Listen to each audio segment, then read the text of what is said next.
that leaders in Chesterfield County are set to discuss soon.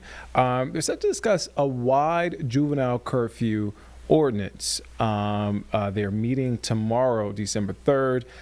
They'll be talking about it. But again, this is a new juvenile curfew ordinance to what they're saying to enhance safety and well-being of our community's youth. Now, Jesse Pierre is live there in Chesterfield County. Jesse, you're out there in the cold, in the rain. Talk about what this curfew is. And again, I mentioned, and correct me if I'm wrong, leaders are expected to talk about this tomorrow, right?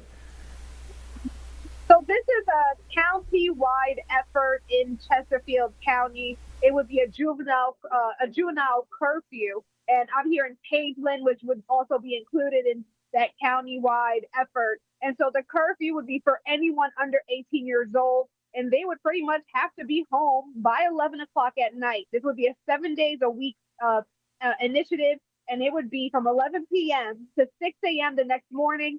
The curfew would be in place for anyone under 18. Now, there are some exceptions for those who are traveling to and from work, for those who have some level of sports activity. It has to be like an activity or something that's in the exceptions rules. Now, if you don't follow that, there are also violations or penalties that you can face. One, it would be considered a misdemeanor. There are fines up to $500 as well as up to 30 days in jail. Now, I've been walking around speaking to folks in Pageland about this, and most people I speak to say they're for it. They say that, there's no reason anyone under 18 should be out and about after 11 o'clock at night anyways. They also feel that they've seen a change or an increase of crimes involving young people, and they think that this could help, kind of bring them back home and out of trouble in general. We're here in Pageland, and I don't know if you remember, this is also where there was that deadly shooting at the Watermelon Festival, which was also very impactful.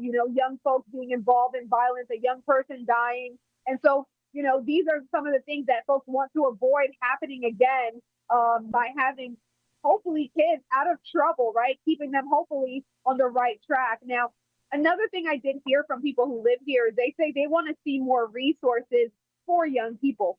If there's, maybe a bowling alley, different activities that folks can get into, then maybe they wouldn't get in trouble. And so there is a public hearing tomorrow morning at 9 a.m. in Chesterfield.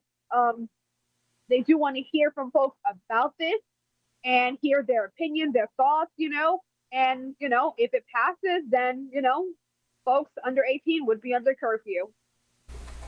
All right, yeah. Thank you, Jesse, for that. Again, a lot to unpack there. And you can catch Jesse's story at 4 and 5 o'clock this evening. Again, Jesse, thank you. Be safe out there.